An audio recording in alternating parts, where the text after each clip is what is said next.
عيش للعصافير. بقاله فترة من الزمن بس مفيش ولا عصفور عشاش فيه. اللي جنبي ده عناجيد عنب، بس العنب السنة دي فوق المحمية مفيش حال، يعني زي ما هو قاعد. طبعا النهاردة هنظبط الحتة اللي فوق دياتي بحيث ان تبدأ إضاءة للي تحت كده. جمعت كل الخشب اللي هنا ده عشان هوديه الناحية التانية اهو.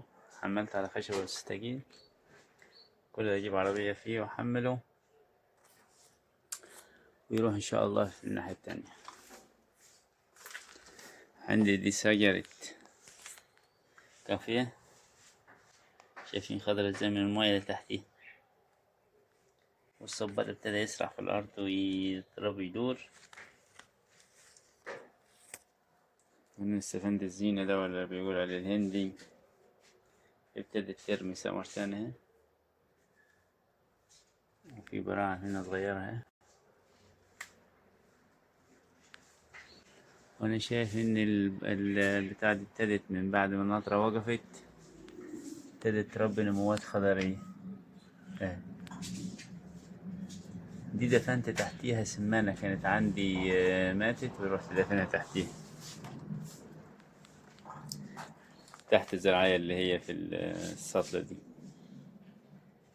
وفي هناك برضه شجرة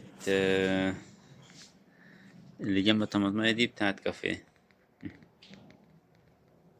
دي كبرت دي خالص. وعند الفلفل ما شاء الله، يعني بعد ما الفلفل كله خلص في السوق ابتدى هو يربي زهر ويطلع. هي عايزة إضاءة بس مش أكتر.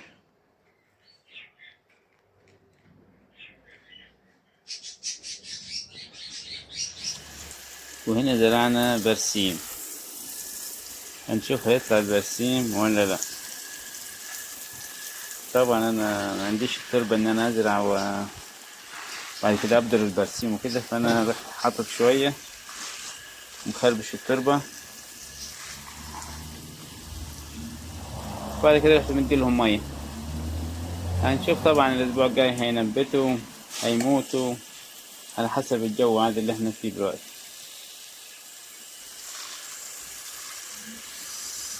نشوف الأسبوع الجاي. عندي فراغ فيهم واحدة ابتدت تبيض خلاص.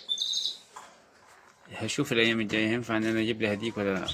اللي شوشيتها نازلة دي من كتر ما تشرب في المية بقت حاجة، بس كويس عشان هاد تشوف عينيها. بص التانية ازاي، صراحة مش عارف هي بتشوف ازاي، بس كويس إنه ابتدى يبيضوا، يعني عشان أنا كنت فاقد الأمل فيهم. وعندي هناك عايز أدهن الحتة اللي أنا لحمتها دي. طبعا الشتا ليه استهمامات زي ما يقولوا. خلاص العنب كل الورق بتاعه نزل اهو.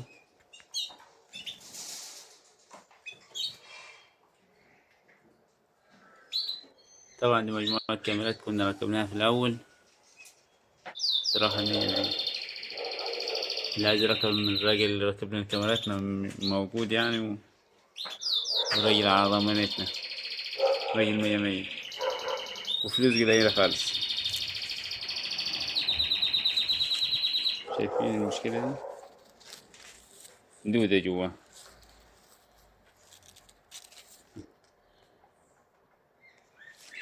دي تعمل ايه في الحوادث كده كلها بتديها السكة. هتلاقي في واحدة تانية هنا اهو برضه تديها السكة، لأن ده بيملى السيارة كلها. شايفين عامل ازاي؟ برضه تديها السكة.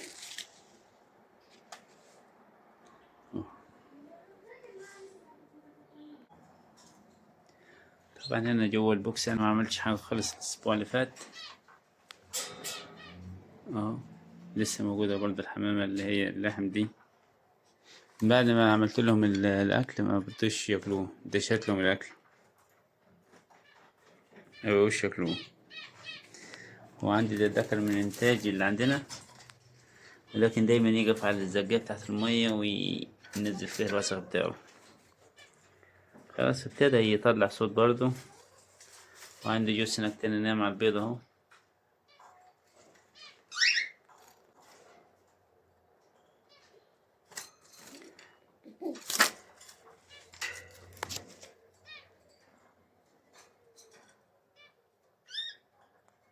باين اهو.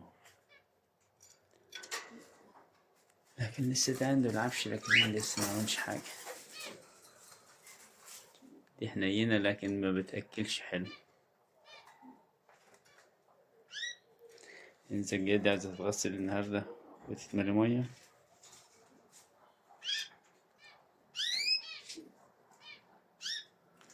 يعني والعنارب دول ابتدوا يطلعوا من تحت أمهم خلاص.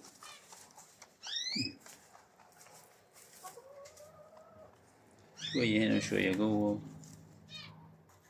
عايزين برضه استهمام. دي العلف ما بيخلصش من قدامها، ولكن هي كزاج وزاجوها تعبان.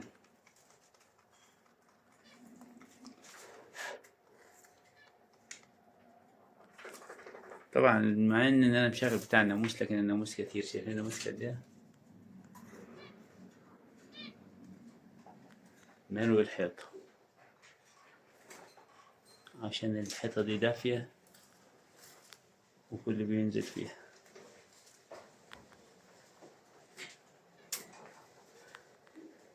وكده الأسبوع ده نكون وصلنا معكم لنهاية الفيديو. انتظرونا الأسبوع الجاي فيديو جديد وحاجة جديدة في المحمية. إلى اللقاء. واحنا بنهتم دايما بالدعم بتاعكم، عشان هو ده اللي بيخلينا نطلع لقدام. إلى اللقاء وفيديو جديد في الأسبوع القادم إن شاء الله.